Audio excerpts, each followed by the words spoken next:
Yo no quiero a alguien que quiera ser otro. Quiero a quien quiera ser sí mismo siendo ya un otro.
En la tierra de nadie hay preguntas, textos, dudas, reflexiones, cerveza, inquietudes, política, filosofía, cine.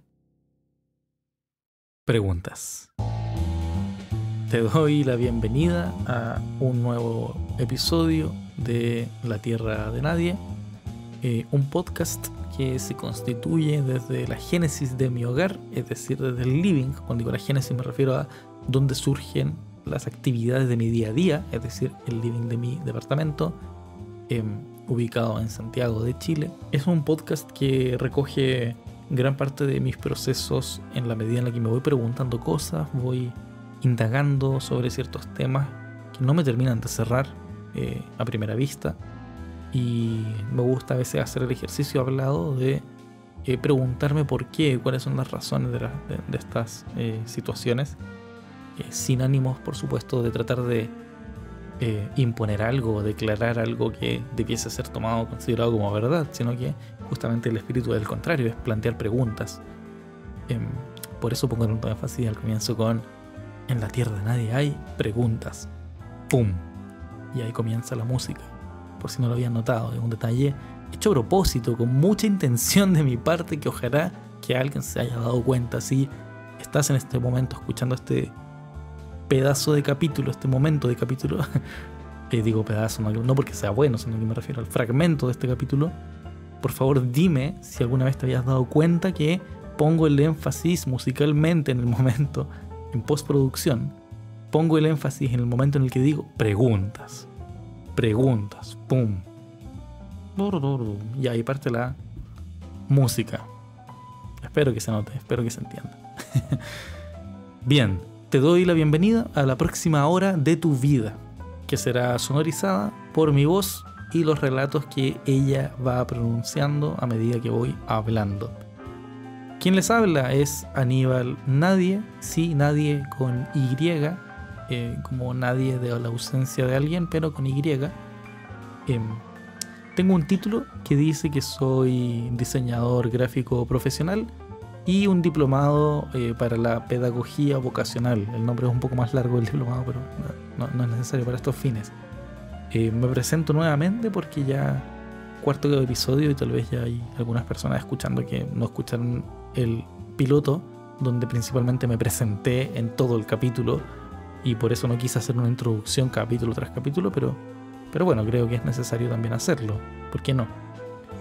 He asistido a varios cursos y certificaciones, algunos de diseño en sustentabilidad, entendimiento del mundo en el diseño de servicios y la investigación, por ejemplo, para la experiencia de usuarios. Son algunos temas que he estudiado. Soy una persona que, contra mi voluntad de ponerme una etiqueta, contra esa voluntad que me nace, que me surge de decir, bueno, es que yo soy de esta forma y por eso me comporto de esta forma, sino que al contrario, intento siempre actuar y después ponerle un nombre a ese acto.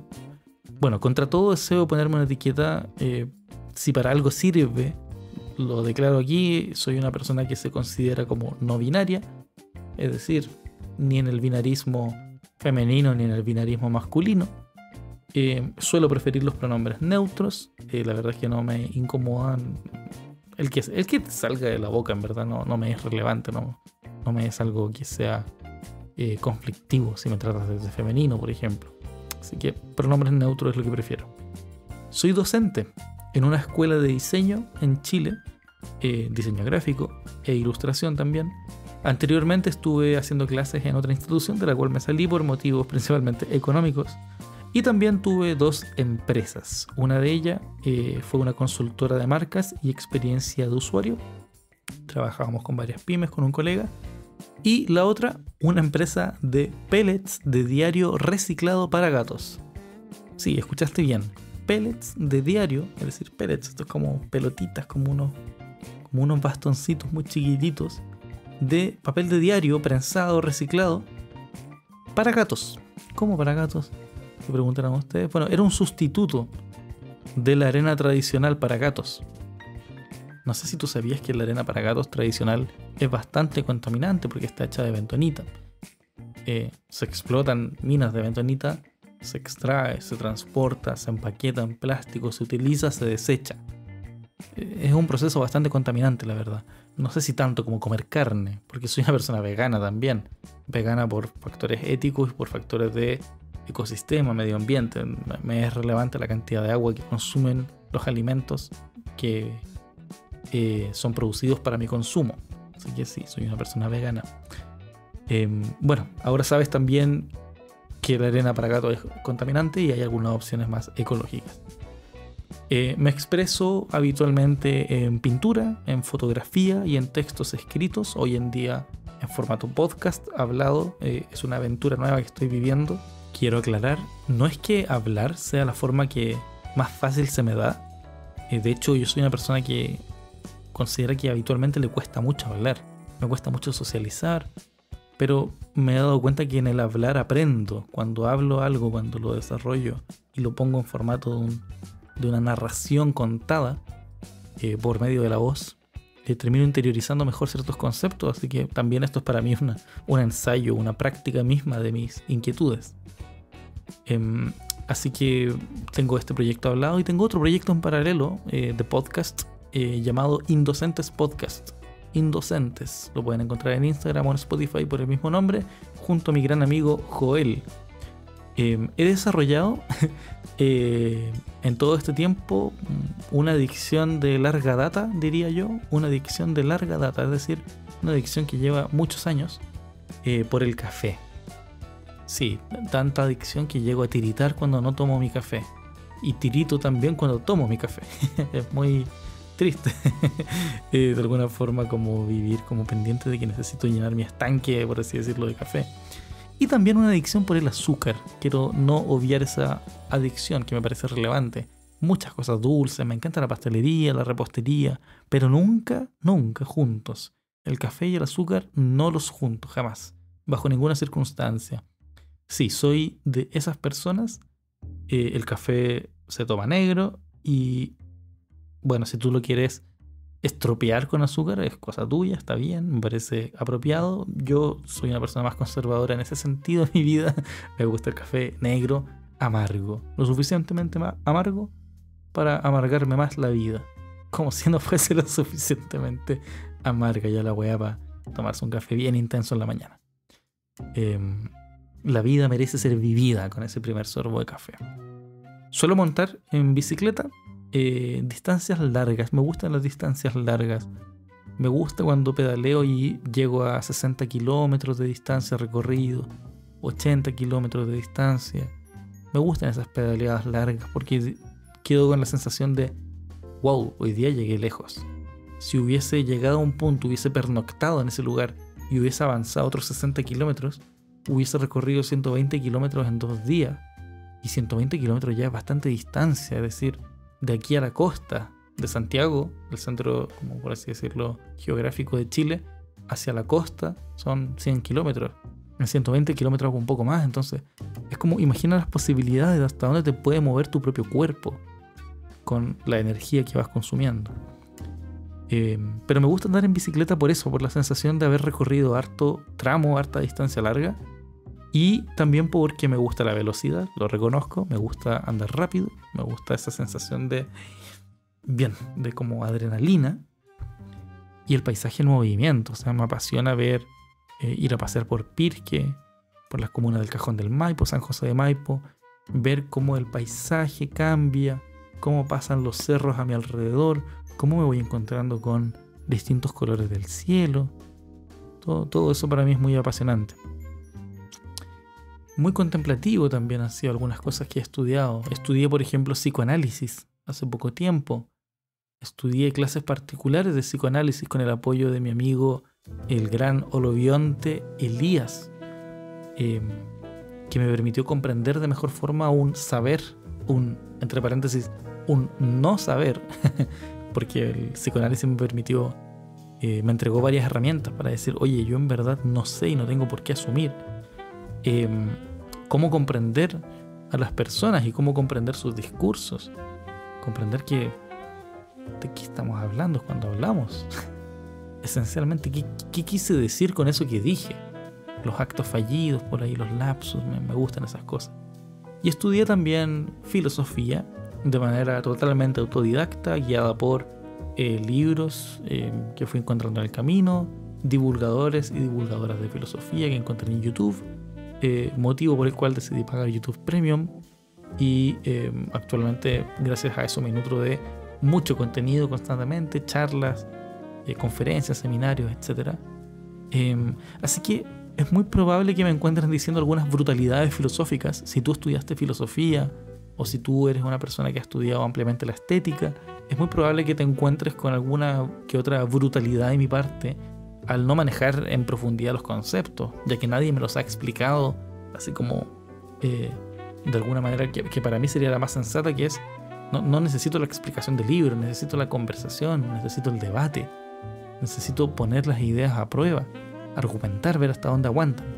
Eso me ha faltado, entonces tal vez me vas a encontrar diciendo algunas cosas que pueden ser muy mal desarrolladas, pero espero que por favor lo puedas comprender, que esa ha sido mi forma de entender esto que llamamos existencia desde una base bastante pobre académicamente hablando, pero que sí me parece relevante poder hablarlo.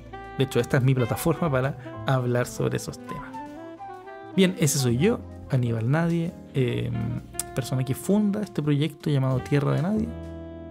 Una tierra ficticia, por supuesto, un lugar que no comprende ningún espacio dentro de esta figura espacio-tiempo que habitamos, pero que sí te acompañará durante la próxima hora para reflexionar sobre algunos temas que me han parecido interesantes. En este caso salió un capítulo bastante como conversado, bastante hablado, conversado conmigo mismo, pero me refiero a como no un guión escrito sobre cosas, sino que cómo fueron ciertos sucesos que ocurrieron que me llamaron la atención y me permitieron traerte a tus oídos hoy una reflexión. Hablé sobre el desarrollo de la historia de la humanidad y cómo para mí hay un factor que identifico que ha funcionado como hilo conductor por lo menos en los últimos, 50 años, dependiendo siempre del avance tecnológico, ¿no? También hablamos sobre el impacto y este segundo impacto, esta como ola expansiva que generó la cachetada, el golpe de Will Smith contra Chris Rock en la premiación de los Oscars. No es que me guste meterme en la farándula y esos temas, pero me dio para conversar y para plantear un par de ideas que consideraba relevantes en cuanto a dónde posicionamos el dolor del otro, dónde posicionamos esta idea de necesito decir algo, necesito expresar algo, porque justamente de eso se trata el episodio de hoy. En última instancia hablamos también antes de la última instancia, mencionamos un poco sobre la cancelación, la cultura de cancelar artistas, cancelar figuras públicas, y en este caso, cómo se cancela un país, cómo podemos anular el legado histórico, cultural que nos ha dejado un país debido a las acciones de determinados grupos sobre determinado territorio. Estoy hablando de Rusia invadiendo Ucrania, pero no es cualquier Rusia, no es toda Rusia, es el ejército ruso. Ya escucharás más adelante en el episodio a qué me refiero. Y además también pudimos conversar más brevemente, pero me parecía importante mencionarlo, sobre una reflexión que tuve durante la semana que tiene que ver con esta idea de cómo un docente, una profesora, un profesor posiciona siempre su discurso desde un lugar de autoridad, de superioridad por sobre el estudiante. Estoy hablando de la crítica a la frase típica, pensar afuera de la caja, el pensamiento lateral, como les gusta llamarle mucho a mis colegas. Son cosas que la gente no suele criticar, entonces me gusta ahí como pelear solo, en donde no haya nadie más peleando, y me encuentro ahí como con un silencio muchas veces, pero me gusta, esto es lo que me gusta hacer, me gusta inventar y conflictuar desde donde no hay mucho que decir tal vez. Bien, te invito a entonces la próxima hora a escuchar, a compartir conmigo esta reflexión, esta conversación. Te invito también a seguir este podcast en Spotify, picarle ahí al botón seguir, te lo agradecería mucho, me va a permitir crecer exponencialmente en el algoritmo, lo cual permitirá que este podcast llegue a nuevas personas, ya que ya identifiqué que llegué como al límite de lo que puedo abordar con mi audiencia actual. Tengo muy poquitos seguidores en Instagram, así que agradecería que pudieras darle al botón seguir, sería muy generoso de tu parte, te lo agradecería mucho. Y también en Instagram, ¿por qué no? Podrías seguirme, podrías compartir este capítulo, este enlace, no te cuesta nada, ponerle botón compartir y sale solo el capítulo. Spotify y Instagram ahí hacen lo suyo, el algoritmo está preparado para ese tipo de cosas. Así que, bien, mi Instagram es @nadiesl. Este podcast que estás escuchando, si es que lo estás escuchando ahí a la pasada, si es que no sabes y no tienes idea de qué se trata de mí reflexionando, hablando un rato, y eso es todo, sin mayores pretensiones. El podcast se llama Tierra de Nadie. Este episodio es el episodio número 4 y lleva por título Manifestares. Se me fue la ed. Cuando era chiquitita tuve problemas de pronunciación con la ed. Ere. Y me acuerdo que estuvieron a punto de llevarme al colegio. A un colegio especial, a un colegio ya mal llamado especial, pero un colegio de reforzamiento lingüístico, porque no podía pronunciar la ed. Ere. El todo, para decir el toro. El tesoro, le decía tesoro. Entonces recuerdo muy bien cuando se me pasó, el momento en el que volví, porque no fue algo que nunca pude hacer, sino que fue algo que empezó a suceder un día de la noche a la mañana. Y recuerdo muy bien que mi hermana, Fran, estábamos jugando un día cartas, mitos y leyendas, que era un juego de cartas chileno, muy bueno por cierto, y estaba el concepto del oro, que era como un elemento dentro del juego que te permitía comprar y generar ingresos y hacer transacciones para poder involucrar más criaturas, más hechizos dentro de tu partida. Entonces recuerdo muy bien que estaba jugando cartas con ella y ella ni siquiera era jugadora, ella estaba como tonteando conmigo y de pronto me dijo, bueno, yo tomo 5 de oro, y yo dije, sí, yo tengo oro, bla, bla, bla. Y dije, ya, yo pongo 3 de oro, y dije, dije oro, y así lo repetí infinitamente hasta que no se me olvidó jamás. Fue un momento de revelación muy bonito. No sé por qué dije eso, pero bueno, en fin, fue un manifestar, justamente el tema que vamos a hablar hoy. También quería agradecer a todas las personas que me han escrito, que me han mandado un mensaje, que han ido haciendo algunas de las como tareas que he ido dejando dentro del podcast, por ahí ocultas entre medio de los episodios. Ha sido entretenido que leer sus experiencias, que me cuenten. Me pasó que me identifiqué con esa cosa que dijiste, en particular con el capítulo anterior. Me llegaron hartos mensajes bien bonitos. Sobre todo en la parte en la que hablé de Cuchita. Así que nada, fue muy lindo también recibir esa respuesta de parte tuya, que tú que estás escuchando esto y me escribiste, te lo agradezco mucho. Fueron varios mensajes y y la verdad es que me hace sentir bastante bien. Por ahí también conversaciones de pasillo con mis colegas, quienes me han agradecido por el tiempo compartido en estas horas de conversación. Así que nada, la verdad es que las gracias te las doy a ti por escuchar esto, por poner atención, y la verdad es que considero que puede ser tratado básicamente como una buena conversación de manera asincrónica. Así que eso, muy agradecido por esas palabras, esas fotos, etc. Esto es Tierra de Nadie, episodio 4, año 2022, Manifestares.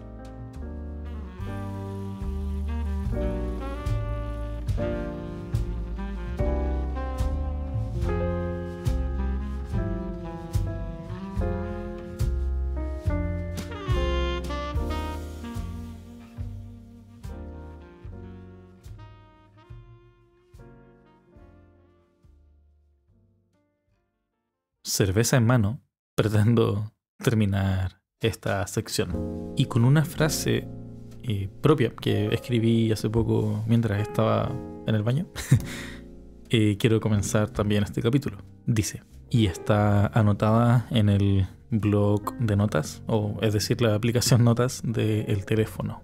Ya, esa tipografía tienes que imaginar. Una tipografía, podríamos decir, para que tengas una referencia similar a la Arial, muy similar a la helvética también.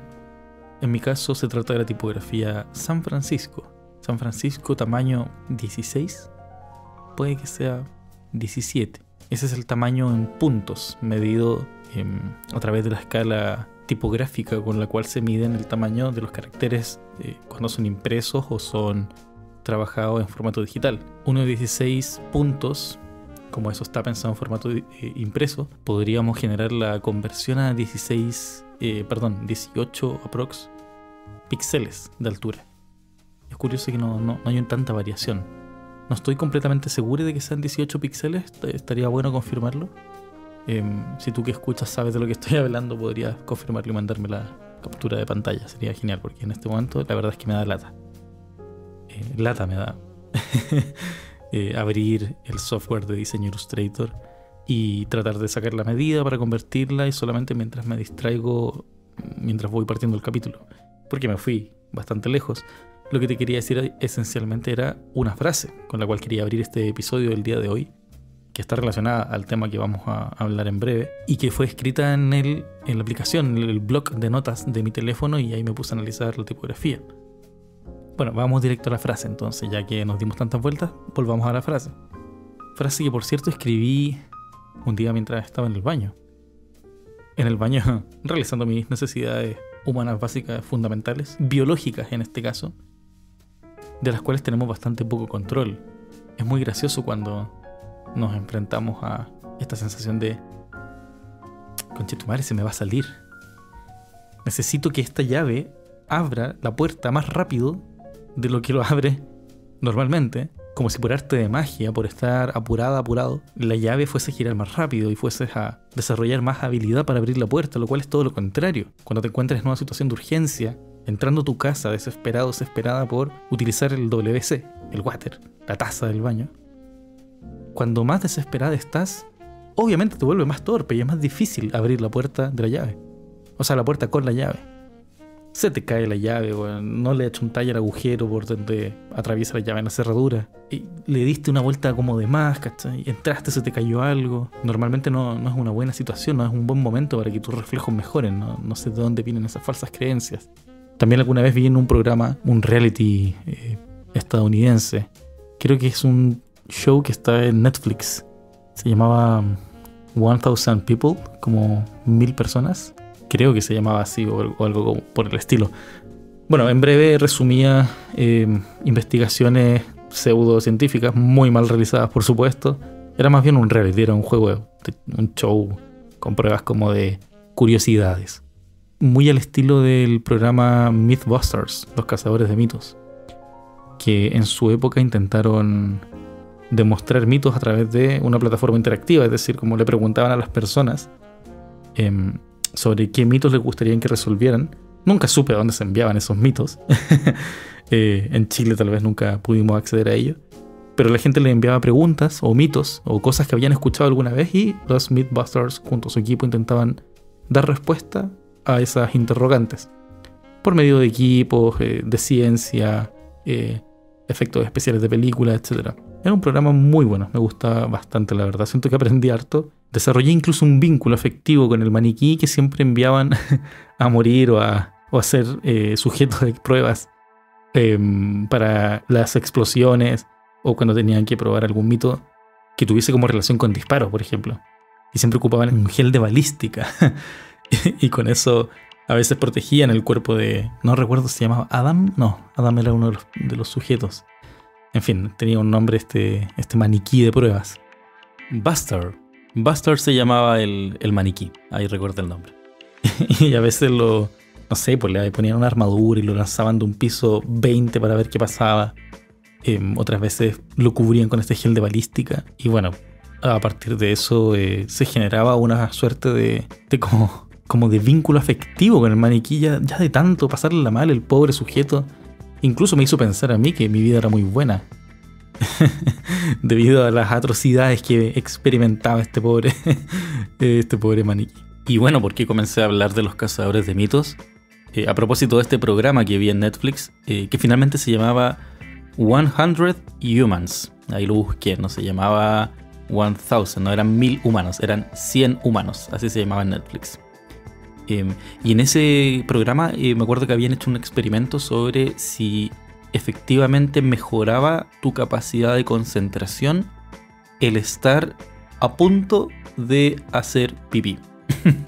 Es decir, alguien tenía la inquietud porque sospechaba de que cuando hacía clases, era un profesor, de que su capacidad de concentración mejoraba al tener como la vejiga finalmente llena y a punto de explotarle. Entonces, a partir de eso me quedó la duda, en virtud de cómo esta capacidad de concentrarse cuando estás a punto de estallar por ir al baño. Y claro, o sea, cuando uno entra y arroja las cosas en un gesto desesperado por realizar tus necesidades biológicas. Y lo divertido del programa es que finalmente lo experimentaban con 100 humanos, es decir, si su capacidad de concentración mejoraba a la hora de tener muchas ganas de ir al baño. Y la conclusión es tristemente que no, tu capacidad no mejora, así que mejor si necesitas ir al baño, anda al baño, no creas que vas a rendir mejor por estar a punto de estallar. Pero bueno, nuevamente me desvié porque no te estaba hablando de eso, te estaba hablando de la nota que tenía escrita en mi teléfono mientras estoy en el baño. Mientras estoy en el baño demorándome, tal vez... ¿Cuánto me demoraré en el baño? ¿Serán más de 7 minutos? ¿Serán más de 10 minutos? La otra vez leí en un post sobre la cantidad de tiempo que pasábamos sentados en el baño y la urgencia de salud que eso implicaba. Específicamente en el caso de varones. Aparentemente varones, según una encuesta de inserte aquí el nombre de la universidad, demostraba que eran varones quienes pasaban más tiempo sentados en el baño. Probablemente era un post de Instagram sin ninguna base científica, pero me pareció interesante el dato. Yo no sé si paso tanto rato en el baño. Encuentro que es un lugar un poco incómodo. Creo que si voy a estar sentada en algún espacio de mi casa, preferiría estar sentada en el piso o en algún lugar que tenga algo de felpa, algo de algún tacto más suave. Puede ser sobre la cama, puede ser en la alfombra. No todas las personas tienen alfombra, por supuesto. Pero estar acostada sobre algo que no se sienta frío cerámico. Incluso si estuvieras en la calle, creo que sería preferible sentarse sobre un cartón. Bastante preferible, creo yo, sentarse sobre un cartón por sobre la helada taza del baño, que en invierno te congela hasta el alma. Bueno, en ese contexto estaba mientras escribí la siguiente frase en el blog de notas de mi celular con tipografía San Francisco, tamaño 18 píxeles, aproximadamente 16 puntos, y dice así: la historia contemporánea de la humanidad es la historia de la lucha de medios. Y ante tal aparición de creatividad en mi mente al escribir esa frase, que ciertamente es una cita un poco burda y tosca, le falta pulir por supuesto, pero remite un poco a la idea de Marx, de que la historia de la humanidad es la historia de la lucha de clases, que tampoco creo que era exactamente así, pero esa es como la traducción que circula. Y en ese contexto de de cuál es la lógica, la razón detrás de esta frase, bueno, la verdad es que no lo sé, simplemente me salió, la escribí. Creo que fue bastante influenciada por el conflicto actual que sigue en desarrollo hasta la fecha, hoy día 29 de marzo del 2022. El conflicto que sigue en desarrollo en Ucrania a manos del ejército ruso. ¿Y por qué considero importante mencionar la palabra ejército ruso? La palabra compuesta, perdón, ejército ruso. Y no decir la invasión de Rusia, ¿no? Porque ciertamente hay algo que caracteriza a este momento de la historia, y es que se puede hablar, de alguna forma, de cómo la información suma importancia e incluso protagoniza la importancia del mismo conflicto. Hace 20, 30 años atrás no nos habríamos enterado tan fácilmente ni tan constantemente sobre lo que estaba ocurriendo en Ucrania a manos del ejército ruso. ¿Y por qué? Bueno, porque la tecnología ha ido evolucionando considerablemente para hacer las comunicaciones, 1, más rápidas, 2, más eficientes y 3, más constantes. ¿Qué es lo que permite que sean más rápidas? Bueno, las mejoras de la conectividad en Internet, la mejora de los dispositivos de transmisión de datos, la cantidad de satélites que tenemos disponibles en el cielo también conocido en este caso como la órbita del planeta, para enviar y retransmitir la información. El Internet 3G, 4G, 5G opera de esa forma, a diferencia del Internet tradicional que funciona bajo la lógica de la fibra óptica. Estos cables gigantes que tienen un diámetro de varios metros, es decir, son cables gruesos, no es como un cable, no es como el cable del cargador de tu computador, no, para nada, es un cable mucho más grueso, que de hecho incluso tiene una capa de protección contra mordeduras de tiburones. ¿Sabías eso? ¿Y eso es debido a qué? A que estos cables viajan por debajo del mar. Literalmente son cables que literalmente conectan continentes. Y tenemos varias bases de esas instaladas a lo largo del globo, el planeta Tierra. Con todo el respeto para las personas que piensen que la Tierra sigue siendo plana. Entonces, a través de estas conectividades, de estos cables, pudimos enviar información a través del espacio y tiempo. Eso fue lo que primero se conoció como Internet. Que partió primero con el proyecto ARPA, conectando 2 computadores. En fin, hay toda una historia que pueden visitar. Les recomiendo mucho una película que se llama Lo and Behold, de Werner Herzog. Ya lo he citado en 2 de los 3 capítulos que llevo, he citado a Werner Herzog. Y posiblemente en el tercero también lo hice y no me di cuenta. Así de tanto me gusta. Ese documental es muy bueno, narra bastante bien la historia del Internet y cuáles son las implicancias de su existencia en nuestras vidas. Tema del cual no solemos reflexionar mucho. Hay otra película en Netflix que se llama The Social Dilemma. Desconozco si sí, ahí o no, pero también otra película que narra de manera bastante lúdica, porque para mí es más bien una película muy marketera, muy blockbuster, por así decirlo, que nos comenta también sobre cómo funciona el Internet. Sí, es una buena película, tiene buen material. El formato es en general lo que más me causa conflicto. Este típico formato de que estamos investigando algo muy peligroso, algo que no debemos decir. Somos héroes por narrar esto. Entonces como que replica la narrativa del héroe que viene a revelarte algo, que viene a manifestarte algo. Ese es el tema del capítulo de hoy. Me demoré, pero llegué. Manifestares. Manifestar en este decir de este personaje que entrevistan en este documental de Social Dilemma y que habla largo rato sobre cómo sus jefes le pidieron que investigara cierto tema, que desarrollara cierto botón, por así decirlo, que iba a funcionar dentro de la aplicación, por ejemplo, Facebook, Gmail, y cómo esta persona, al trabajar en ese proyecto, se da cuenta de que lo que está haciendo genera adicción en las personas. Todo esto causado por el Internet. Porque recordemos que estaba enumerando motivos de por qué nos informamos más rápido de las noticias, por ejemplo, como las de Ucrania, siendo asediada por el ejército ruso. Y el primer motivo que nombré era la rapidez. Es decir, la tecnología permite que efectivamente la información viaje de manera más rápida desde un punto A hasta un punto B. Eso es un hecho. Y probablemente lo siga haciendo más rápido hoy en día tenemos proyectos como el 5G, que ya se están implementando en gran parte del mundo. Tenemos también proyectos más problemáticos y polémicos como el Starlink de Elon Musk, este multimillonario estadounidense que tiene como objetivo llevar a la humanidad a Marte. De hecho, la palabra humanidad la vamos a ocupar en un instante más.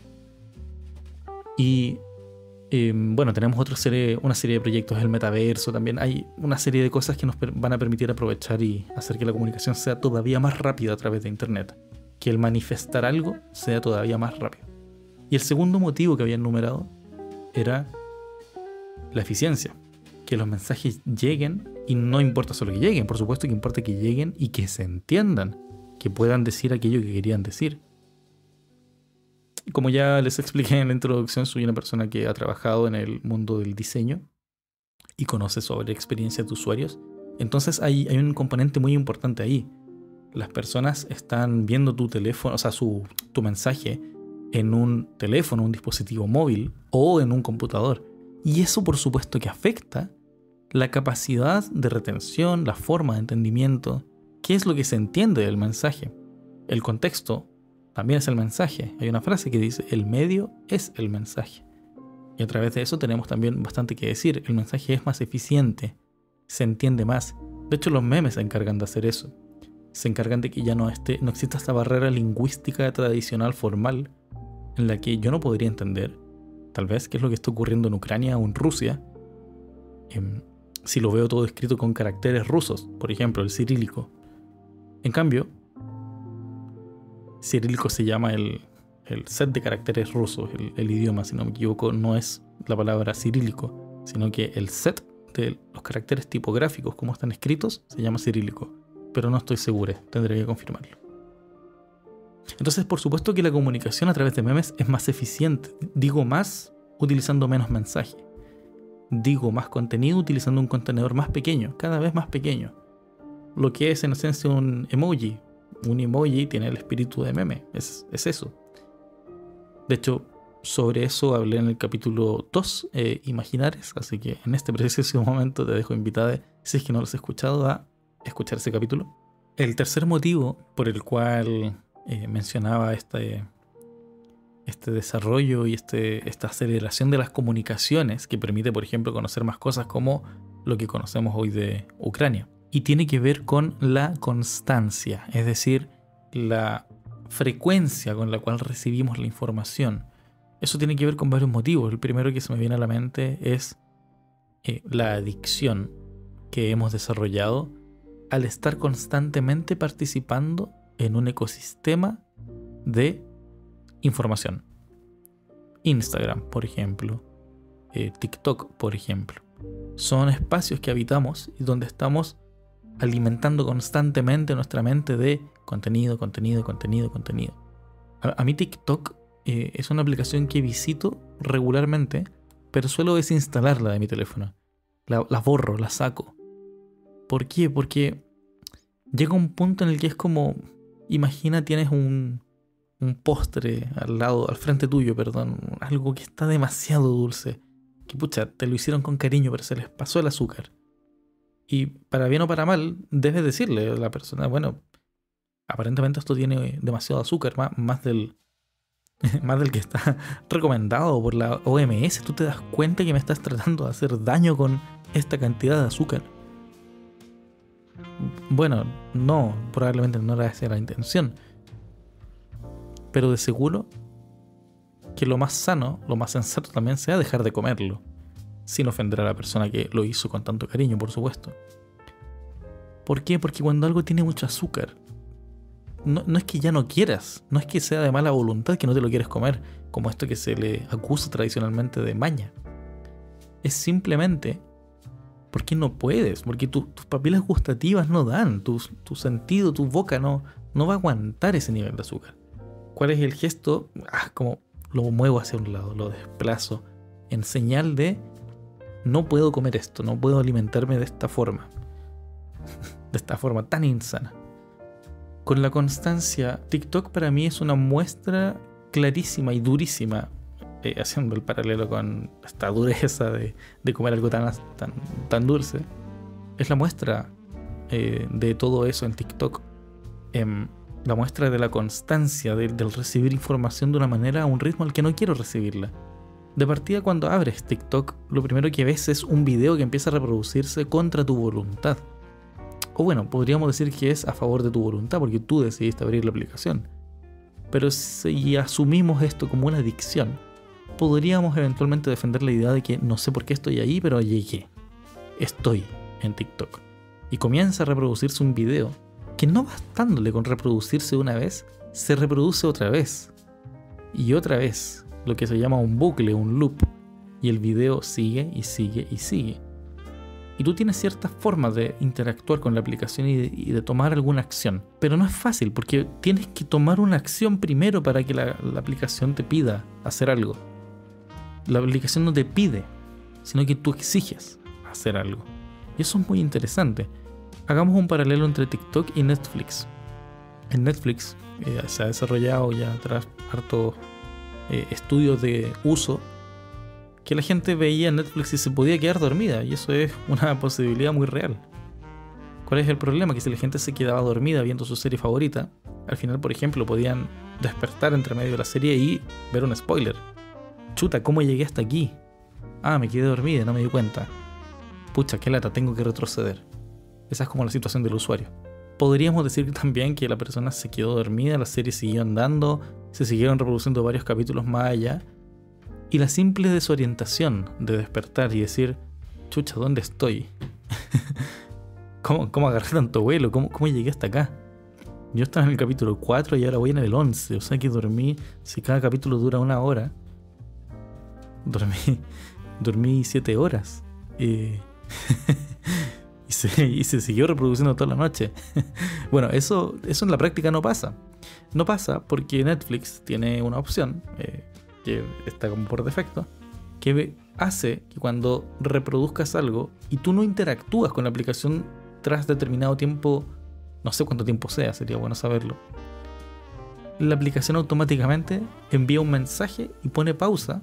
Bueno, la secuencia es la siguiente: pone pausa a lo que está reproduciendo, oscurece la pantalla y envía un mensaje que pregunta, ¿estás ahí todavía? A lo cual una persona despierta verá ese mensaje, si no estuvo interactuando en todo este rato con la tele, con el sistema, el televisor, el computador, la aplicación, etc. Y va a decir, sí, estoy aquí, hola, gracias por preguntarme. No es nada tan incómodo, a menos que aparezca justo en un momento de máxima tensión. Eso sí podría ser algo incómodo. Pero te pregunta automáticamente, la aplicación te pide algo, está programada para pedirte una acción entre medio del uso de la misma. En cambio, TikTok sigue eternamente. Sigue y sigue y sigue. Y de hecho, a veces cambia el video automáticamente. Todavía no he logrado identificar en qué momento te cambia el video. No sé si les ha pasado. No he estudiado a fondo la aplicación TikTok. Pero tras ver, no sé si determinada cantidad de veces o estar en determinado como sección, en la diferencia entre los lives o cuando estás en el feed como de las cosas que son recomendadas para ti, o el feed de las cuentas que tú sigues, en algún momento van bajando. Y así no las veo eternamente. Entonces, lo que me pasa con TikTok es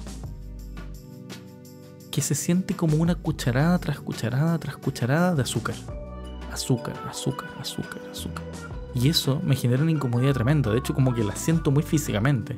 La sensación que tengo con TikTok es como suelto el teléfono, lo dejo ir porque incluso lo he arrojado a la cama con un brusco gesto de no quiero más de esto en mi vida. Por favor, no. O sea, vengo cansada llegando de la pega. No necesito que alguien me dé cucharada tras cucharada tras cucharada de azúcar. Y así es como finalmente la comunicación se ha transformado en algo constante. ¿Por qué es constante? Porque está la posibilidad, tras la adicción, de verlo una y otra vez. Y porque también es mercantilizable, que eso lo relaciona con la constancia. Por supuesto, si algo me permite generar ingresos, lo repetiré. Lo haré una y otra vez. Tiraré publicidad tras publicidad tras publicidad. ¿Para qué? ¿Para venderte algo? Porque por supuesto tú eres un usuario y tú eres un consumidor o consumidora. Y yo, como especialista en marketing, me encargo de pensar en ti como una billetera. Y me encargo de pensar en ti como algo que me puede facilitar dinero. Y si hacemos que ahora las personas paguen menos dinero, porque la economía está grave, está mal, sabemos. Pero si hacemos que la gente pague menos dinero, pero lo pague constantemente y se tenga que comprometer a pagar.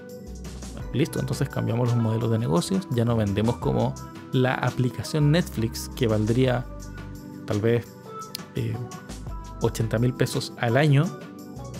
No, ¿para qué vamos a vender eso?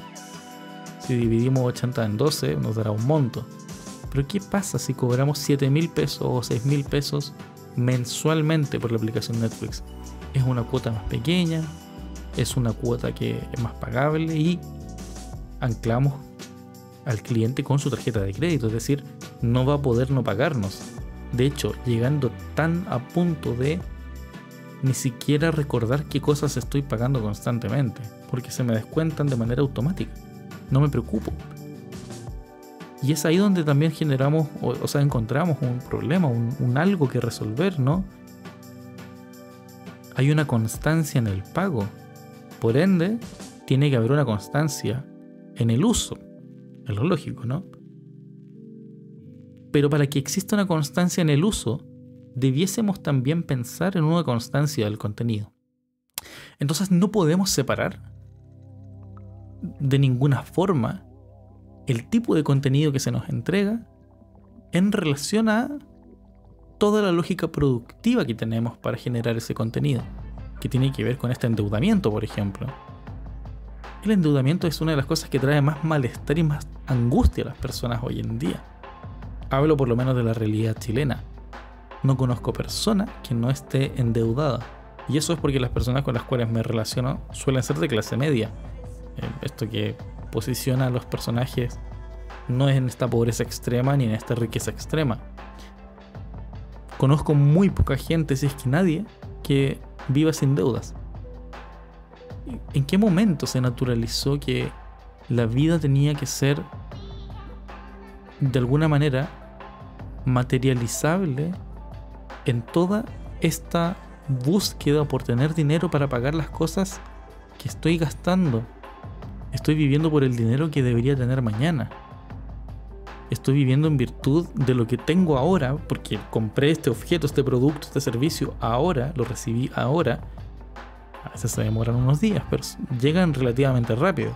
No estamos hablando de mandar a hacer un espejo en el 1700, que podría tardar mucho tiempo. No sé si en el 1700 ya los espejos se fabricaban más rápido. Puse una fecha por decir algo.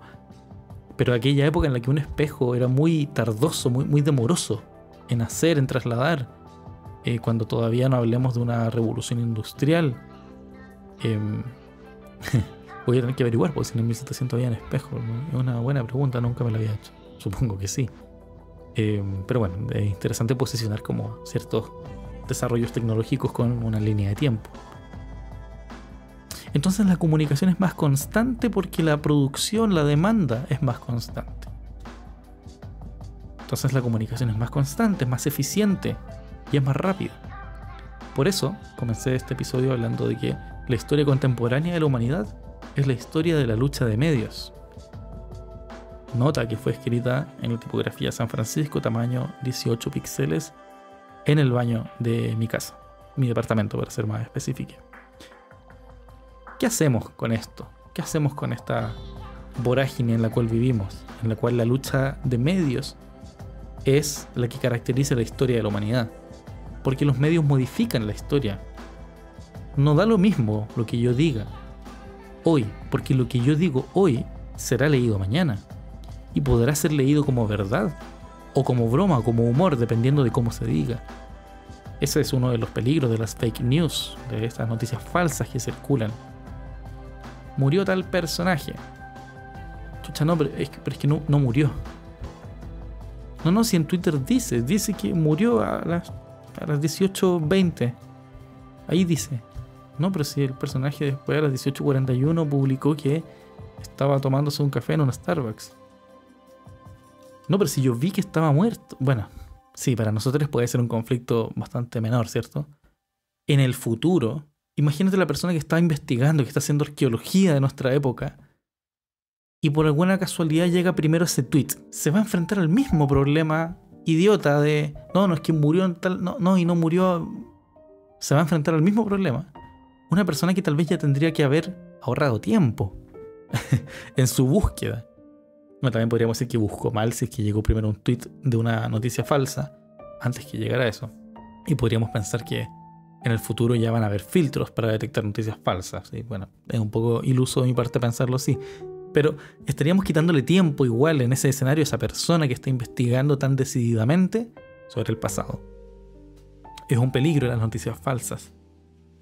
Y ahí me surge una pregunta a partir de esta frase que escribo, cuando digo que la historia contemporánea de la humanidad es la historia de la lucha de medios. ¿Qué diablos es la humanidad? ¿Qué es eso? ¿A qué le llamamos humanidad? ¿Qué es eso que denominamos humanidad? ¿Es un conjunto de valores? ¿Un conjunto de ideas?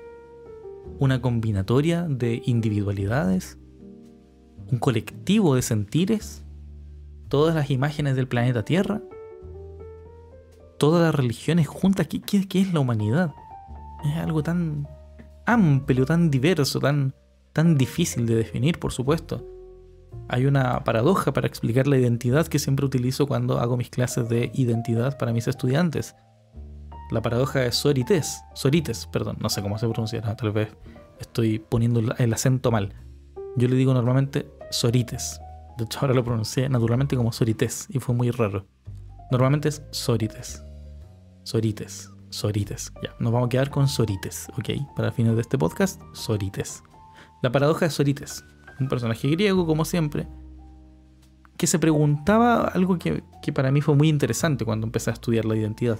Y es, ¿en qué momento un montón comienza a considerarse un montón? O dicho de otra forma, ¿en qué momento una cosa deja de ser una cosa y pasa a ser parte de un montón? Por ejemplo, hablemos de la playa. Cuando tú vas a la playa y visitas aquel escenario de amplia vista costera, mar, cielo despejado, roqueríos tal vez a los costados, y bajo de ti, debajo de tus pies, arena. Mucha arena. Tus pies hundidos parcialmente en la arena. Esta arena, ¿en qué momento podríamos clasificarla ya no como arena, sino que como un grano de arena? Porque cuando hablamos de la arena, hablamos del conjunto, de toda esa masa gigante de arena, que está compuesta a su vez de millones de granitos. Millones y billones de granitos de arena, que a su vez están compuestas de partes y partículas muy pequeñas. No sé si han visto esa típica foto de lo que hay dentro de un grano de arena. Son unas formas muy bonitas, unas estrellas de mar, unas cosas como muy lindas. Muchas como conchitas. ¿En qué momento eso deja de ser un montón y pasa a ser un objeto, un sujeto? Ahora pensemos eso en la sociedad.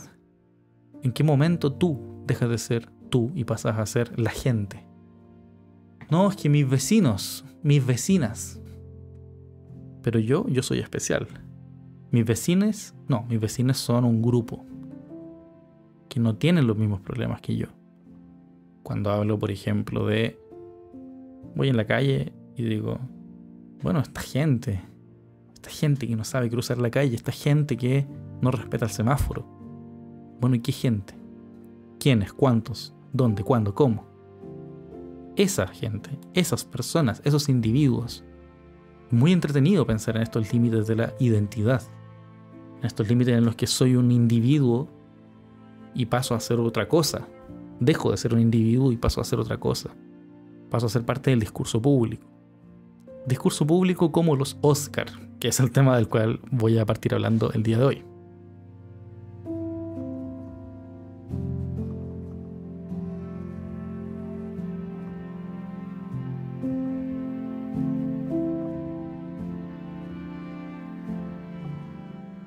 Cuando hablo de los Oscar, me refiero a los premios Oscar de la Academia de Cine. Porque, bueno, damos por sentado muchas veces estas cosas de la cultura estadounidense, como si fuera nuestra incluso, como si fuese tan reconocible, tan fácil de entender a qué me estoy refiriendo. Los premios Oscar, esta ceremonia llevada a cabo anualmente, tuve que averiguarlo porque no me acordaba exactamente cada cuánto tiempo se entregaban. En algún punto me pasó esto, lo di por hecho. Dije, sí, los Oscars son una ceremonia anual. Luego dije, bueno, ¿por qué debería ser anual? No lo sé, no sé si siempre fue así. Y bueno, leyendo, claro, encontré que comenzó en el 1929. 1929, o sea, 16 de mayo de 1929, hartos años lleva. Muchos premios han ocurrido. Por supuesto que hubo una ceremonia muy como ya programada, como con un esquema, una estructura, un diseño, una forma de ser, que es un premio que entrega la Academia de Artes y Ciencias Cinematográficas. En ese sentido nos encontramos con una ceremonia ya mundialmente conocida. Es habitual que la sigan humanos de todo el mundo, siempre atentos a cuáles son las películas que están nominadas, que actores, actrices fueron nominadas para recibir un galardón. Hoy en día ampliamente criticada como ceremonia por estar cada vez poniendo menos énfasis en la calidad de las producciones cinematográficas y poniendo especial énfasis en reconocimiento a veces de minorías que no fueron galardoneadas en otros tiempos. Y el tema es que, claro, podríamos decir y defender que por supuesto que está bien que lo hagan, pero también se siente una cierta forma de paternalismo, ¿no? Como de una institución que ahora que puede y tiene el interés mediático de las personas, dice sí, yo premio a este tipo de personas. Estas diferencias étnicas de personas que son diferentes a lo que solemos ver en Estados Unidos. Muchas veces he leído este análisis de que se trata la ceremonia de los premios Oscar como que fuese una suerte de pedir perdón por las cosas que no hicieron en el pasado, porque era una ceremonia muy racista, muy enfocada en el cine blanco europeo, el cine blanco estadounidense, como la principal fuente de mérito. Hay una declaración de lo que es bueno y lo que es malo. Por ejemplo, hace muy poco tiempo salió esta película Turning Red, o Convirtiéndose en Rojo, no sé cómo se llama en español, la de Pixar, que narra la historia de esta chica que empieza a gestionar sus emociones. Llega al periodo, es como un paralelo, una analogía a lo que es la pubertad, pero también tiene que ver con la sensación de no pertenecer, de desarraigo ante el mundo. Y en ello la personaje principal experimenta un viaje donde se enfrenta como al el amor, el cariño de sus amigas, que son un grupo de chicas bastante como con actitudes bastante infantiles, pero que demuestran un grado de madurez tremendo al saber cómo apoyar a su amiga, siendo que la familia de ella misma no podía apoyarla. Bueno, no daré spoilers de la película porque está bien reciente, pero es interesante como muchas personas la criticaron como película y esto, muchas personas es cosas que leí en Twitter y Reddit, donde se hablaba de que, claro, esta película no me genera identificación porque, por supuesto, ¿cómo me voy a identificar yo con una niña de no sé cuántos años tiene, 12 años, 14 años? ¿Cómo me voy a identificar yo con eso? Una niña que además, la protagonista, es una china canadiense, es decir, tiene nacionalidad, china, ascendencia china, pero nace y vive en Canadá. Entonces, ¿cómo me voy a identificar yo con una niña china que escucha una música muy similar al K-pop y lidia con convertirse en un panda rojo gigante? ¿Cómo me voy a identificar yo con eso? Y es muy gracioso que la gente diga eso, porque yo también me pregunto, bueno, ¿y cómo es posible? ¿O en qué momento se supone que yo me tengo que identificar con un soldado estadounidense, ni siquiera americano sería el continente América, un soldado estadounidense que tiene la misión de rescatar, no sé, la medalla de tal lugar o para su patria defender algún lugar en específico, con armas y con un rifle francotirador, y tiene que sobrevivir a las inclemencias de la guerra? Sí, por supuesto que yo me puedo identificar más con eso. Entonces es muy gracioso como selectivamente decimos yo me puedo identificar con una cosa y no con otra.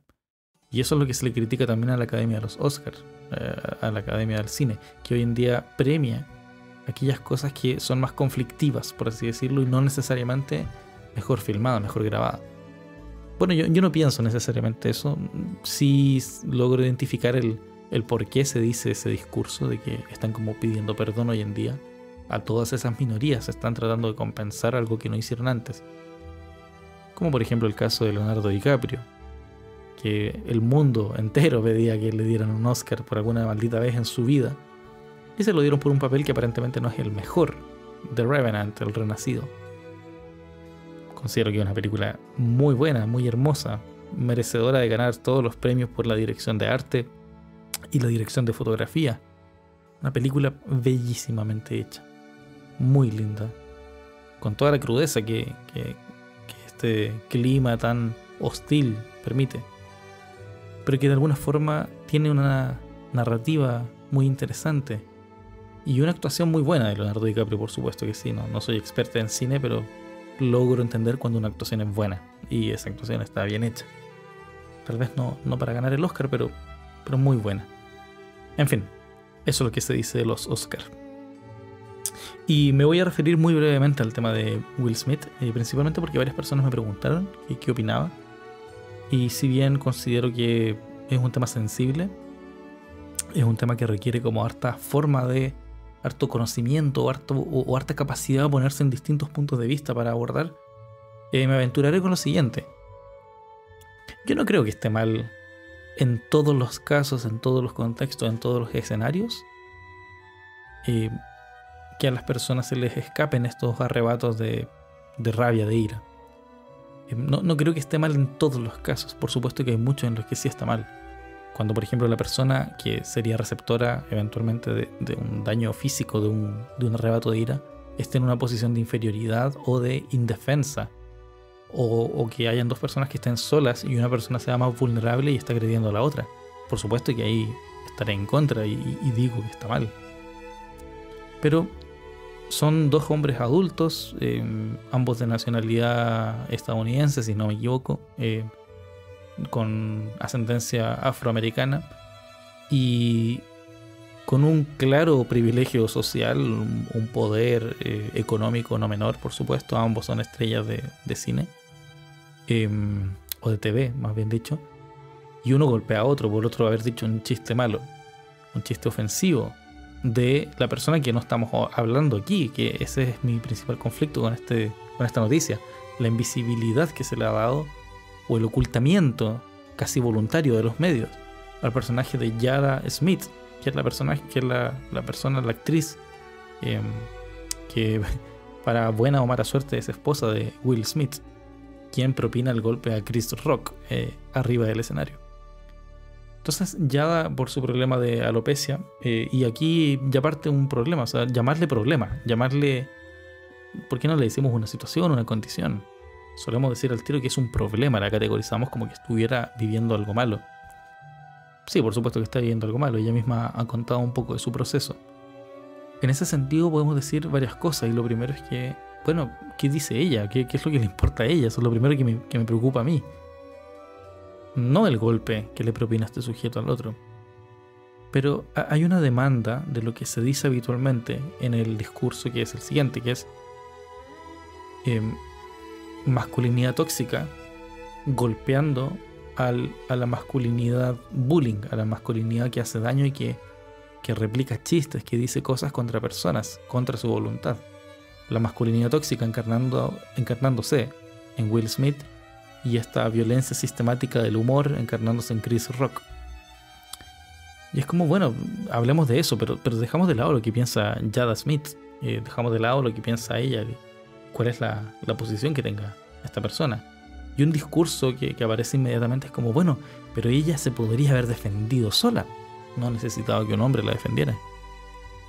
Ok, al hacer ese comentario tienes que entender que también estás diciendo, de alguna forma, ella tiene que haber hecho y dicho lo que yo pienso que tendría que haber hecho y dicho. Y no puedo empatizar con la posición de que tal vez ella realmente no pudo decir nada. Tal vez no tenía por qué decir nada. Tal vez en su mente o en su vida ha sido humillada tantas veces, y no lo sabemos, que simplemente dice, bueno, una vez más ya fue, me lo dijeron en vivo. Entonces, ponerte en la posición de superioridad, nuevamente una superioridad muy blanca, por supuesto, muy supremacista, de decir, ella tendría que haber hecho esto, y no el otro sujeto de haberla tenido que defender. Yo no sé si Will Smith es como que esté inmediatamente haciendo una defensa tan salvaje de ella. Incluso es un poco meditado, creo yo. Cuando he revisado el video una y otra vez, me encuentro con una cosa muy curiosa. No avalo los golpes, por supuesto que no me gustan. Me enferma cuando la gente discute o pelea físicamente. Espero que se resuelva lo más pronto posible y ojalá que no ocurra. Pero cuando ocurre, bueno, ya ocurrió. Hablemos de eso, que ocurrió. Es muy interesante ver en el registro que Will Smith no reacciona y no se levanta a golpear a Chris Rock inmediatamente apenas él emite el chiste de mal gusto, sino que reacciona y se levanta cuando la gente se ríe. Voy a dejar eso en paréntesis y sigo con el relato ahora desde el punto de vista de Chris Rock. Un pelmazo, por supuesto, una persona muy indeseable, un sujeto muy desagradable. Su humor normalmente no es tan gracioso, para mi gusto por lo menos, de lo poco que conozco de él. Pero además el tipo de chistes que ya estaba haciendo y ese mismo chiste, entre comillas, que dijo refiriéndose a la calvicie, a la alopecia de Jada Smith, también es un chiste que es malo, es un chiste que redunda en lo básico, en humillar al otro por una característica física de la cual yo no tengo ningún control. Por supuesto que es una tontera reírse del físico de las personas. En fin, lo que hace Chris Rock también me parece una actitud tremendamente tonta, tremendamente innecesaria. Pero vuelvo ahora con el paréntesis al golpe, al momento del golpe de Will Smith, que es lo que quiero comentar esencialmente. Cuando Will Smith se levanta y golpea a este personaje, hay algo que tiene que ocurrir, hay un momento, hay un trayecto que tiene que recorrer Will Smith desde su asiento, subir al escenario, caminar, darse cuenta en algún punto en el que, chucha, ahora estoy saliendo en tele, ahora las cámaras están sobre mí, estoy en el escenario, estoy en el centro de atención de Hollywood. Y voy, camino con esa determinación y golpeo a este personaje. ¿Ustedes creen que Will Smith no lo pensó en algún minuto? ¿No? ¿Ustedes de verdad piensan que es un ataque de furia incontenible? Es algo que fue razonado, es algo que fue pensado. No actuado necesariamente, pero es una performance en sí. El sujeto dice, bueno, algo tengo que hacer y que me vean. Porque él sabe, es una persona que trabaja en cine y en televisión. Es una persona que sabe exactamente cuándo una cámara lo está grabando y cuándo una cámara no lo está grabando. Él sabe eso. Y aún así decide hacerlo. La pregunta no es solamente por qué decide hacerlo, sino qué es lo que ocurre cuando decide hacerlo.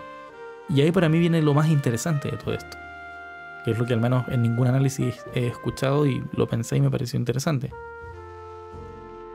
Lo interpreto no como un golpe directo a Chris Rock, no como el golpe a la masculinidad tóxica, o sea, desde la masculinidad tóxica diciendo yo defiendo a mi mujer y golpeo a este otro humano, sino que es algo más performático, incluso más poético, podríamos decirlo.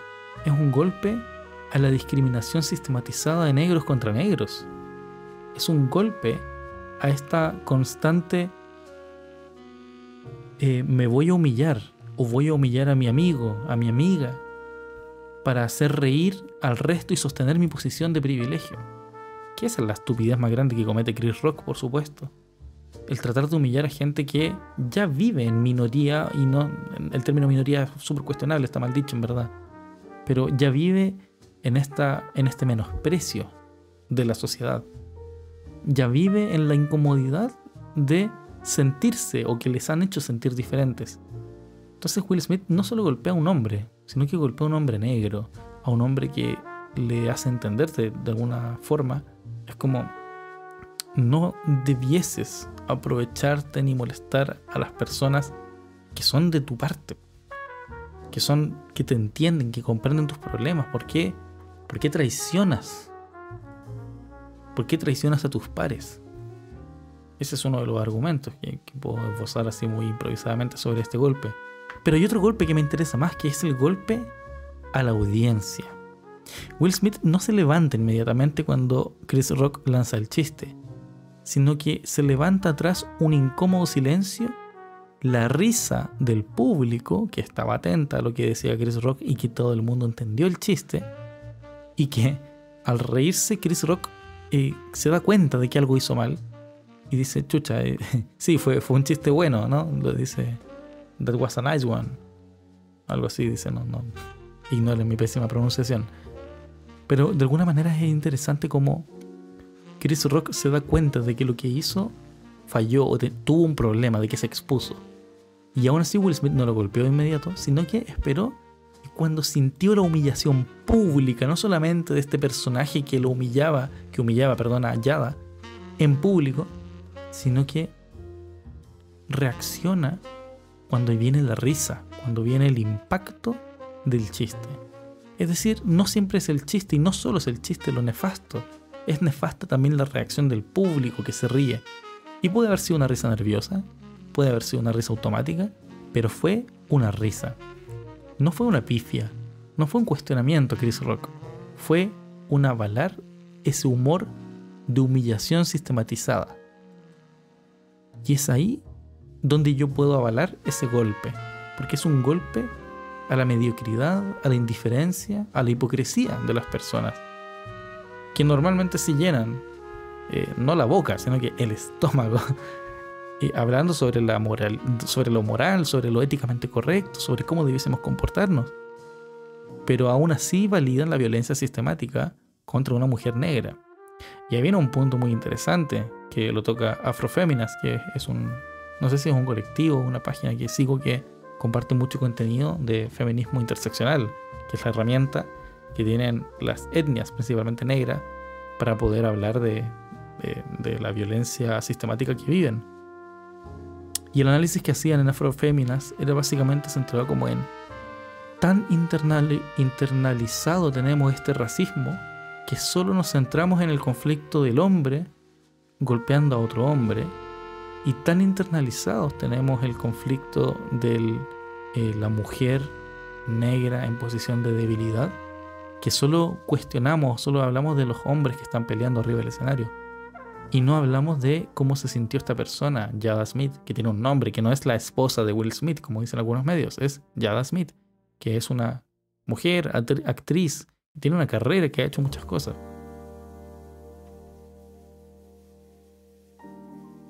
Tenemos tan internalizado este racismo machista incluso, que no podemos evitar poner nuestra ética, nuestra moral por sobre esta situación que ocurre, que para nosotros es tan cuestionable, tan criticable, pero en verdad en su contexto, en su origen, es un acto desesperado de decir, oye, estoy aquí, oye, basta, es un oye, basta. Y desde ese punto de vista creo que también es analizable y entendible. Por supuesto, no avalo el golpe, ya insisto con esto que lo dije al principio. Me enferma la violencia, me enferma ver golpes, sobre todo televisado, qué pésimo ejemplo para las personas. Pero ¿será que todo tiene que dar un ejemplo? ¿Será que cada cosa que entregamos por internet, por televisión, en fin, por medios, debiese manifestar un ejemplo en sí mismo? Porque en ningún caso Will Smith dice, hagan esto en casa. Se subentiende que simplemente lo hizo. Se subentiende que los niños y niñas van a normalizar esas conductas. Pero eso se subentiende. Eso no es algo que venga dicho en el acto mismo. Es nuestra responsabilidad entonces como sociedad decir cuáles conductas serían nocivas para una persona, para que tú puedas tomar la determinación de ojalá no agredir a nadie. Y un detalle importante que estaba dejando de lado, que hay una frase de todo este proceso del golpe de Will Smith, después que él recibe los Oscars y da su discurso, donde dice, claro, esta frase que comparto, que es la frase más terrible, y que de hecho es con la que se termina enterrando en una como ya constante, en un constante declive, o debacle, creo que era la palabra. Bueno, en fin, va en bajada, su personaje pierde popularidad y pierde credibilidad, que es la frase en la que dice, bueno, el amor a veces te hace hacer locuras. No, loco, no. El amor no hace hacer esas locuras, eso es rabia. Está bien decir que es rabia, puede ser rabia, está bien. Eso es locura. La locura puede ser locura, ¿por qué tenemos que justificarla con otras cosas? Puede ser un arrebato de locura, puede ser un momento de locura, puede ser un momento de enajenación, puede ser un momento de rabia, ira incontenible, puede ser un momento de descontrol. La sociedad está muy pendiente de que vivamos en control. Y si somos pensadores libres, bueno, ¿por qué también deberíamos pensar que todo acto debe ser bondadoso y todo acto debe ser necesariamente positivo? ¿Positivo para qué? De nuevo, ¿qué humanidad? ¿De qué humanidad hablamos? Lo mencioné al principio del episodio. Entonces, nada, esa frase es terrible. El amor no te hace hacer locuras. No, el amor ama, punto. El amor no tiene que hacer que alguien haga locuras. Pero no es necesario tampoco justificar ese acto de violencia. Y qué feo se siente y se ve cuando hablamos de un acto de violencia enmascarado por algo amoroso. No, Will Smith, ahí fallaste, weón. Ahí fallaste.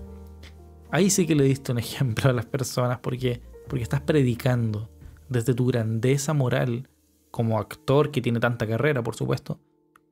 Estás predicando, estás diciendo algo que está mal, ¿no? Siento que eso sí está mal. Eso sí, ya muy criticable. Bien, en fin, eso con el tema de los Oscar.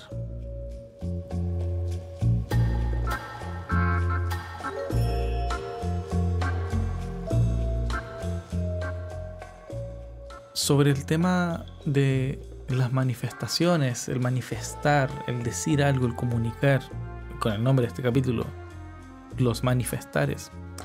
Quería mencionar sobre el conflicto también en Ucrania, que por supuesto lo mencioné al principio y no quería dejarlo de lado. Y por supuesto que no voy a hacer ningún tipo de análisis político ni geopolítico, no son mis áreas y no pretendo caer ahí. Pero sí quiero llegar a un punto que me parece interesante de abordar, que es cómo la cultura de la cancelación hoy en día ha permeado incluso hasta como cancelar un país entero. A través de medios, a través de redes sociales, que por supuesto que ha sido un tema que ha afectado como el devenir de este proceso. Por supuesto que los países tienen acordadas legislaciones y son conscientes de esas legislaciones, y por eso hablaba al comienzo del capítulo del ejército ruso. Son conscientes de cuáles son las consecuencias que tiene una guerra en cuanto a gasto económico, en cuanto a violación de tratados y derechos humanos que se pasan a llevar en este proceso. Por supuesto que los países son conscientes de ello, pero no es el país completo el que sea consciente de ello, no es el país completo el que esté pensando en atacar o invadir otro territorio. De hecho, quedó muy claro en el conflicto ruso-ucraniano, porque la gente en Rusia se manifestó los primeros días como contra este alzamiento militar del ejército ruso sobre territorio ucraniano. Rusia había declarado hace varios años que iba a hacer esto, que lo tenían en carpeta.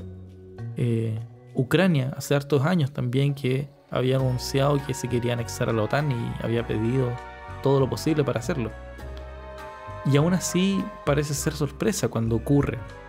Parece ser sorpresa y que subestimamos también esta ansia de poder imperialista, conservador, ultranacionalista de Vladimir Putin, en el cual se enfrenta a la comunidad internacional, a los medios, y dice: bueno, ustedes no me creían que yo iba a hacer esta weá, bueno, voy y la hago. Y lo hizo. Y ahí quedamos todos, como, chucha, no pensé que lo iba a hacer, y sí, oye, sí. Ucrania está siendo invadida en este momento por el ejército ruso. Y por eso hago la distinción del ejército, porque no es el país entero Rusia. Rusia es un país muy grande. Es un conjunto de países y etnias y culturas y tradiciones muy grande.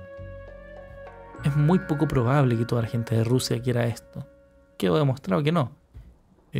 Tengo conocidos, bueno, el amigo de la amiga, por supuesto, no nadie cercano directamente, que claro, en Rusia no tenían cómo expresarse. ¿Por qué? Porque les cerraron todo, les cortaron todas las comunicaciones, el mismo gobierno y la empresa privada.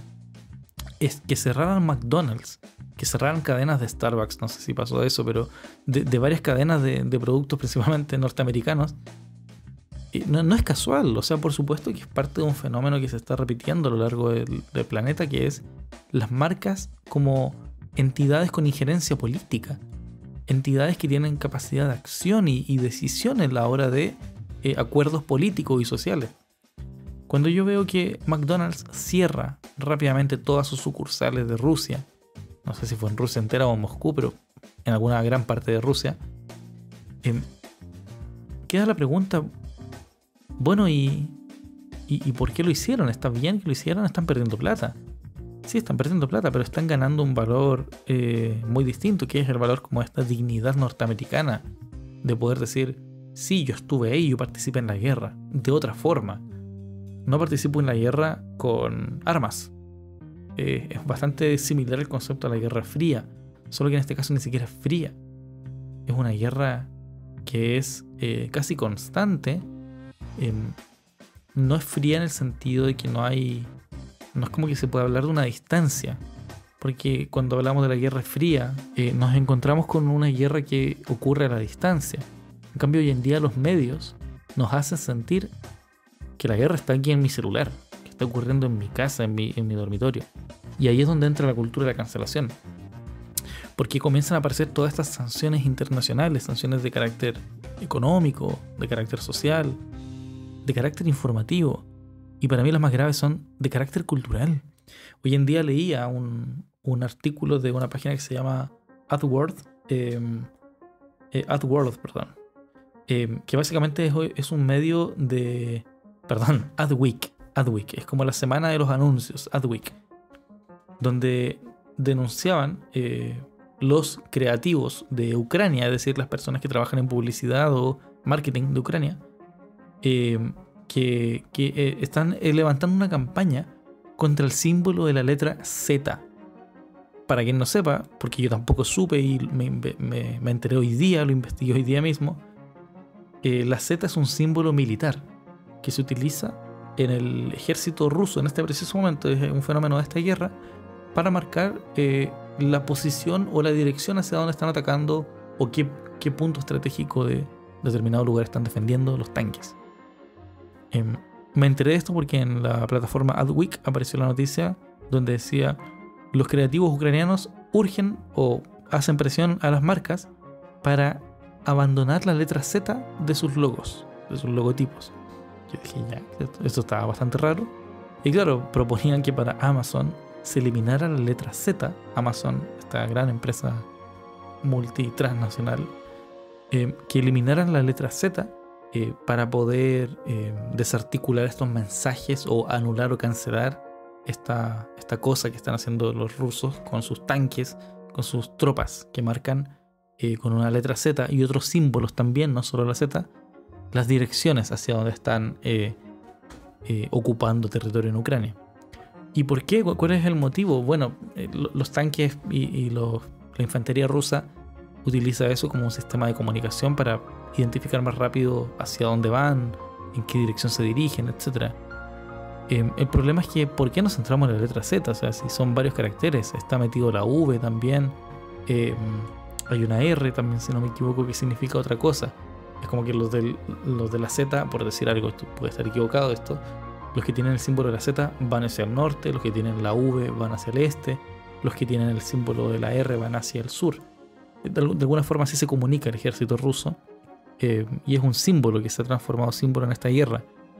Dato curioso, tal vez no lo sabías, pero más allá de ese dato, es interesante cómo se ha buscado cancelar como toda expresión, incluso en este caso, incluso un logotipo, reemplazarle una letra o ante la petición de que eso no exista porque está replicando un mensaje ruso. Entonces, ¿en qué punto empieza el ejército ruso y en qué punto termina? ¿Hasta dónde es ejército ruso y dónde empieza la cultura rusa? ¿Por qué cancelamos películas de Rusia que poco y nada tenían que ver con esta guerra actual? ¿Es porque esto es un racismo implícito, tácito, del cual no nos estamos dando cuenta? Estamos siendo testigos de una de las mayores cancelaciones culturales del planeta Tierra hasta el momento, donde estamos cancelando un país completo. Porque, y este argumento que voy a decir es bastante ya como habitual, bastante común, pero es como, ¿por qué nos enfrentamos en la guerra que afecta a las personas blancas europeas y no nos enfocamos en toda esta guerra que está ocurriendo también en Medio Oriente? Tenemos también una Palestina siendo asediada constantemente por Israel. El otro día había un cálculo, que también puede ser una fake news, espero que no. O bueno, realmente sí, espero que sí sea, porque no, ojalá que no sea verdad por lo trágico que contiene. Pero el tweet decía, ustedes se asombran porque Rusia ha lanzado a Ucrania una cantidad X de misiles, voy a decir un número al azar, 120 misiles a Ucrania en 2 semanas, cuando esa misma cantidad de misiles la lanzó Israel sobre Palestina en 1 hora, en 2 horas, o en un día. Era como una cosa alucinante. Entonces, sí, por eso digo, ojalá que no sea real ese dato, ojalá que no sean tantos misiles, pero la verdad es que eso ocurre. Las Coreas también están en constante conflicto. El continente africano, por supuesto, que también tiene mucho que decir en cuanto a conflictos armados. Y en Latinoamérica, ¿por qué no? O sea, no tenemos guerras tal vez declaradas como entre países, entre estados, pero vivimos la realidad del narcotráfico, de las guerrillas. Vivimos otras realidades que también son bastante conflictivas. Entonces, ¿por qué aparentemente nos sensibilizamos tanto con la persona blanca europea? Que de hecho los medios europeos ya están criticados a esta altura. Dicen, bueno, lo que estamos viendo es gente como nosotros, gente que está sufriendo como nosotros, no como un niño afgano que por ahí la está pasando mal.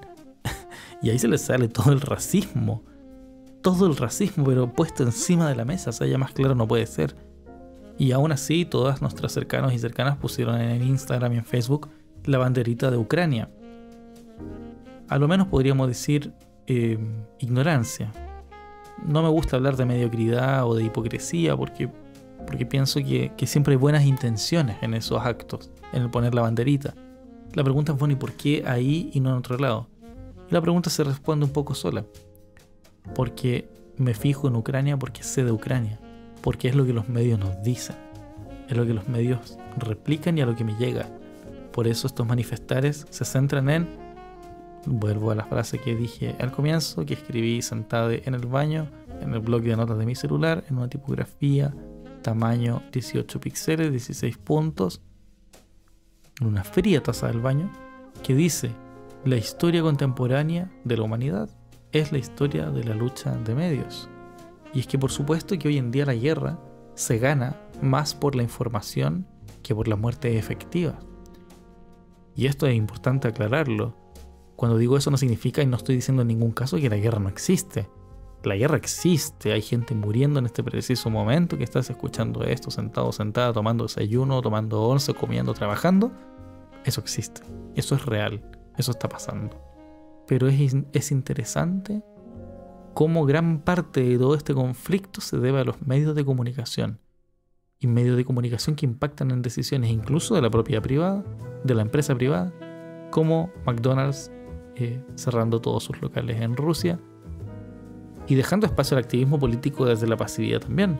Aparece Burger King como una empresa que, ¿qué postura tendrá? ¿Por qué no cierra sus locales? ¿Por qué los mantiene ahí? ¿Es que están a favor de la guerra de Rusia? O a lo mejor están a favor del país de Rusia y simplemente no quieren quitarle a las personas el beneficio de sus productos. Ahí tenemos para debatir. Interesante.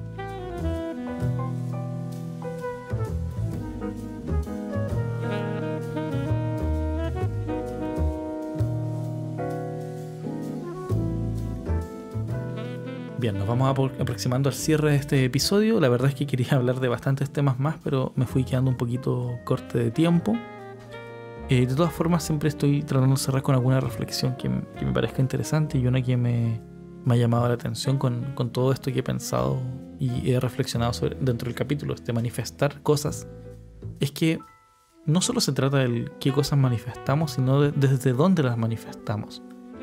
Y me es muy habitual encontrarme con estas frases como: tienes que salir de tu zona de confort, tienes que probar experiencias nuevas, tienes que hablar de cosas nuevas, tienes que conocer a gente nueva. Tienes. Puro mandato social, pura cosa habitual, pura cosa, acto de voluntad, impuesto por una sociedad, por unas personas que no eres tú. Se dice habitualmente que tienes que pensar afuera de la caja. Lo digo yo, que vengo de una escuela de diseño donde mis colegas y constantemente incluso yo les digo: tienes que pensar afuera de la caja. O sea, Sal de ahí, de ese espacio que estás ocupando. Sal de ese pensamiento tan normal, tan trivial, tan silvestre que estás pensando y comienza por fin a pensar libremente. ¿Cómo no te das cuenta? Y pensar en ese gesto, en ese acto, no me parece algo menor, me parece algo tremendamente relevante. Sobre todo cuando en la mente del estudiante piensas, tal vez esta persona no me entendió. Me posiciono en el rol de estudiante. ¿Y qué mierda me está tratando de decir este profe que piensa fuera de la caja? Estoy haciendo el máximo esfuerzo, weón. Me levanté a las 5:30 de la mañana, tomé una micro llena para llegar a un metro más colapsado que me llevó a una micro todavía más colapsada. Me demoré 2 horas de mi casa hasta acá. Vengo apenas sin desayuno, con un café en la mano, tiritando sin dormir, habiendo descansado 3 horas en la última semana. ¿Para que vos me vengáis a decir, piensa fuera de la caja? ¿Me estás hueveando? Bueno, eso puede sentir un estudiante cuando tú le dices esa estupidez de que piense afuera de la caja. Y sí, lo digo así, es una estupidez. ¿Qué caja? ¿Qué caja? Dime tú, ¿qué caja? ¿Dónde empieza la caja? ¿Dónde termina la caja? Cuando tú, docente, profesor o profesora, le dices al estudiante, a la estudiante, piensa fuera de la caja, le estás diciendo, tú eres una persona lo suficientemente incapaz de darte cuenta que estás adentro de una caja y no puedes salir de ahí. Le estás haciendo ver que habita una jaula. ¿Te das cuenta de lo que estás diciéndole a esa persona? Le estás diciendo que vive encerrada, que vive en un mundo donde yo tengo una respuesta y tú no. Es decir, estás ejerciendo al máximo este acto de brutalidad pedagógica que recoge lo peor del modelo de enseñanza sobre el cual se fundamenta la educación chilena, que es la educación prusiana militar. Le dices al estudiante, destruye su voluntad, destruyes la columna vertebral de lo que le sostiene, que es su conocimiento, su experiencia hasta el momento, su manera de relacionarse con el mundo. Lo destruyes, le rompes la moral, le quebrantas la voluntad al decirle piensa fuera de la caja. ¿Por qué? Porque como docente le dices, yo sé dónde está la caja, tú no.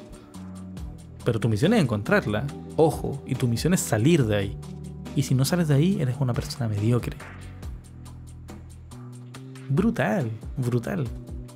Una masacre en las salas. Todos los días ocurre en las escuelas de diseño.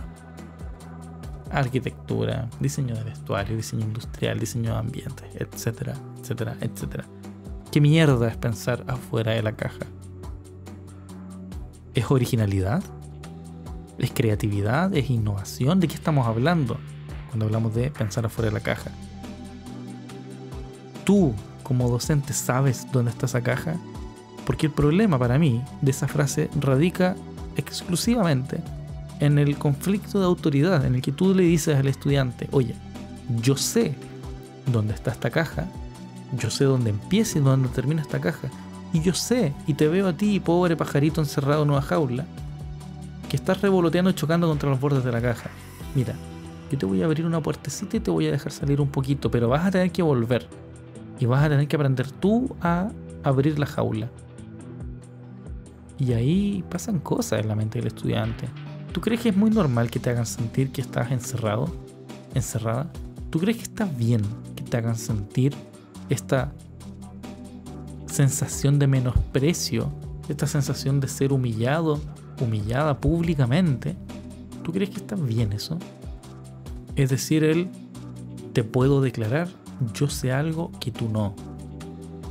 De nuevo, seguimos en el paradigma del maestro o la maestra, la persona que sabe y que reconoce tu distancia entre tú y el conocimiento, pero aún así no te puede decir cómo llegar, porque sus métodos son demasiado abstractos, porque sus palabras son demasiado vagas.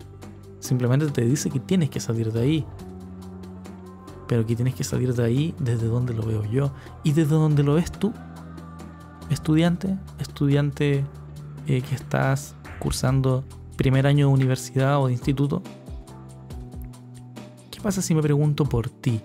A lo mejor esa palabra que dijiste, esa respuesta, fue tu esfuerzo más legítimo, más sensato para poder decir algo que pensaste que estaba bien.